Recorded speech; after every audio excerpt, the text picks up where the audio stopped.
13 करोड़ सहारा के पीड़ित इन्वेस्टर हैं, जो कहीं ना कहीं उनके परिवार के 5 लोग यानी 65 करोड़ की आबादी प्रभावित है। और इस देश में एक ठग और लुटेरा देश के सिस्टम को हाईजैक करके बैठा था।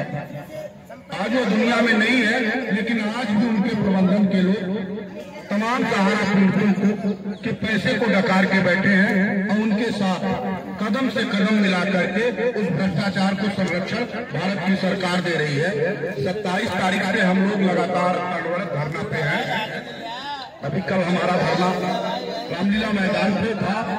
तमाम गिरफ्तारियां हो चुकी थी और फिर उसको कंटिन्यू करते हुए हम सब लोग लगातार बैठे हैं और 30 तारीख को हमारा यहाँ कार्यक्रम है। इस देश में पत्रकारिता, न्यायपालिका और कार्यपालिका, विधायिका, इन चारों संस्थानों में मुझे लगता है कि हिंदुस्तान में संविधान को बदल करके मुझे इस बात को प्रतीत होता है कि ईस्ट इंडिया कंपनी का पुनः उदय हुआ।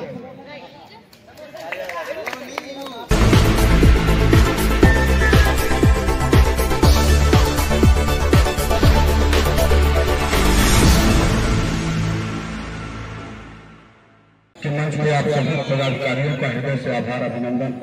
आपने ऑल इंडिया जन आंदोलन संघर्ष न्याय मोर्चा को इस मंच पर बुलाया और निश्चित तौर पर बिना कहे जो भी समाज के प्रत्येक वर्ग के लोग हो या राजनेता या सोशल वर्क पे काम करने वाले वो सभी लोग आपके इस कार्यक्रम में बिना कहे उनको आना चाहिए। हालांकि हम लोग कार्यक्रम में यहाँ आए हैं। ऑल इंडिया जन आंदोलन संघर्ष न्याय मोर्चा देश में एक शोषित पीड़ित वंचितों की लड़ाई लड़ती है। 13 करोड़ सहारा के पीड़ित इन्वेस्टर हैं, जो कहीं ना कहीं उनके परिवार के 5 लोग यानी 65 करोड़ की आबादी प्रभावित है।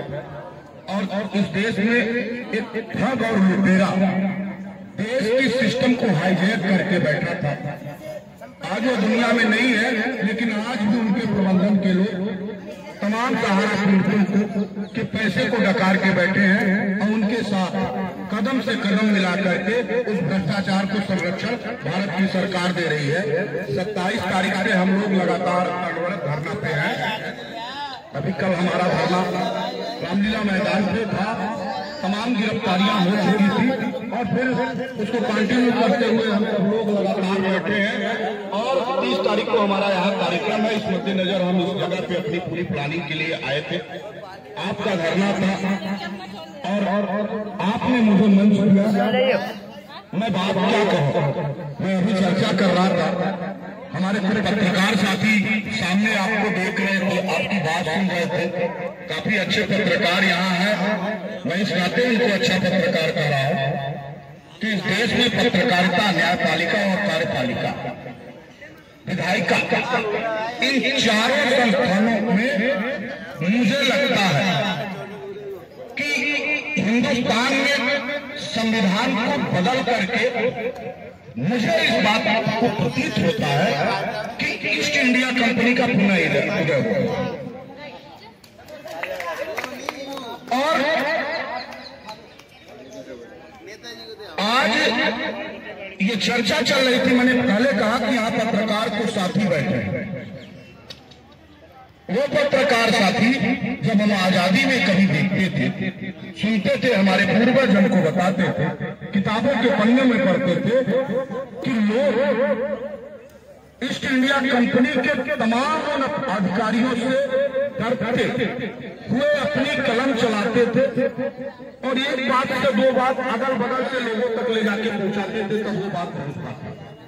भारत आजाद हो गया, 4 खंभों का निर्माण हो गया, चौथा स्तंभ के रूप में जब इन सभी सिस्टमों के लोगों का अराजकता का माहौल हो, विधि व्यवस्था और तमाम इन जिम्मेदार लोगों को पदों पर बैठ जाने के बाद भी देश की जनता प्रभावित होती हो, न्याय मांगने के लिए दर दर की ठोकरें खाती हो, और जब आप थक जाते हो तो आप अखबार की सीढ़ियों पे चढ़िए, पत्रकारों के पास जाइए, पत्रकार लिखेगा तो सरकार गिर जाएगी।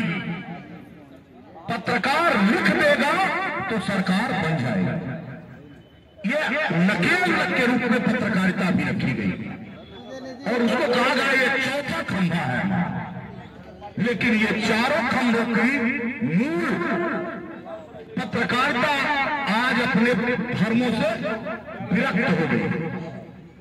वो पीड़ितों की खबरों को ना दिखा के अगला पिछड़ा राम रहीम तमाम तरीके के कंट्रोवर्सी करते हुए देश के तमाम लोगों को गुमराह करने का एक अड्डा बन चुकी है, जिसमें जन्मी लोगों की बातें नहीं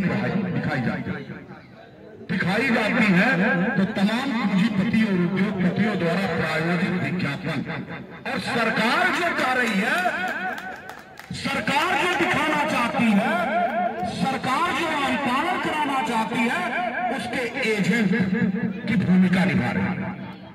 ऐसे में कुछ साथी जो आपको यहां पत्रकारिता करते हुए दिख रहे हैं, उसका नाम है सोशल मीडिया, यूट्यूब के साथी। अगर आपकी कोई आवाज उठा रहा है, अगर आप विकलांग भाइयों की कोई आवाज सड़क से लेकर सदन तक उठा रहा है, तो वो है सोशल मीडिया, वो है आपका यूट्यूब का साथी। जानते हैं ये यूट्यूब के साथी हर एक गली चौराहों में आपको स्वतंत्र पत्रकारिता करते हुए अपने धर्म का अनुपालन करते हुए कि ये देश सलामत रहना चाहिए, ये देश के लोग सलामत रहना चाहिए, उन्होंने अपने हाथों में कलम उठा लिया और जो कलम उन्होंने पूर्ण कर दिया था। ये जिम्मेदारी ली भारत के तमाम पत्रकारों ने, तमाम ऐसे नौजवान साथियों ने अपने तमाम ऐसी अच्छी डिग्रियों को भी छोड़ के नौकरियां नहीं करी, लेकिन पत्रकारिता धर्म निभाया कि हम नहीं बोलेंगे तो बोलेगा कौन। और तब जाके तमाम लोगों की आवाज कानों तक पहुंचती है सरकारों को, क्योंकि उन्होंने एजेंडा सेट कर लिया है। वो मीडिया यानी बड़ी मोटी मीडिया को वही दिखाएंगे जो तमाम राज्य की सरकारों पे बैठे मुख्यमंत्री और देश की सरकारों पे बैठे नरेंद्र मोदी और अमित शाह जैसे लोग कहेंगे। उसके अलावा वो कुछ नहीं दिखाएंगे, कुछ नहीं दिखाएंगे। आपका दर्द, आपकी पीड़ा जंतर मंतर तक लेके आई है। हम ये चर्चा कर रहे थे वहां कि इस देश में अब इससे घिरा हुआ क्या हो सकता है। ये जो सीधे चल नहीं पाते, इनको जंतर मंतर पे बैठने पे विवश होना पड़ा है, जिनकी बात उनके घरों से सुन ली जानी चाहिए।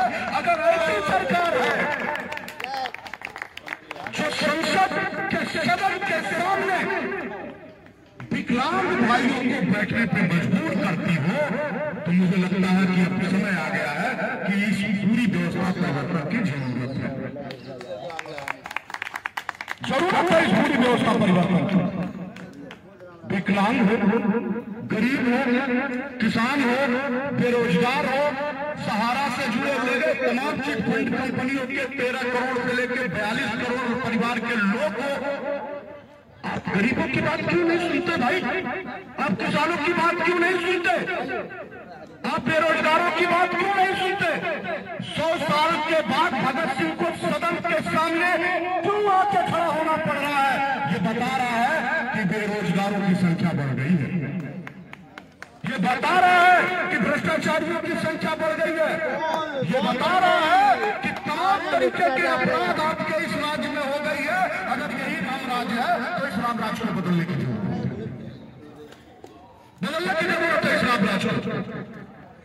राम राज्य में कभी कोई पीड़ित नहीं है, कभी कोई धरना प्रदर्शन नहीं करता। राजा राम ने जब एक बार अपनी पत्नी के बारे में सुनते हुए उस धोबी जाति के लोगों का कि राम के राज में सीता को कई सालों तक दूसरे के घर रहना हो, उस मर्यादा का पालन करते हुए भगवान राम ने अपनी पत्नी को भी बलि भेज दिया था। अगर उस राम की बात करते हो तो राम के आदर्शों पे चलना सीखो।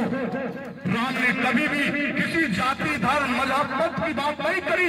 धर्म की प्रतिष्ठापना करने के लिए अपने परिवार, अपने समाज, अपने लोगों को भी छोड़ा। ताकि उसके देश के लोग राम के लोगों के राम राज में कोई भी घर पीड़ित ना हो, शोषित ना हो, वंचित ना हो, हर घर में दिवाली हो।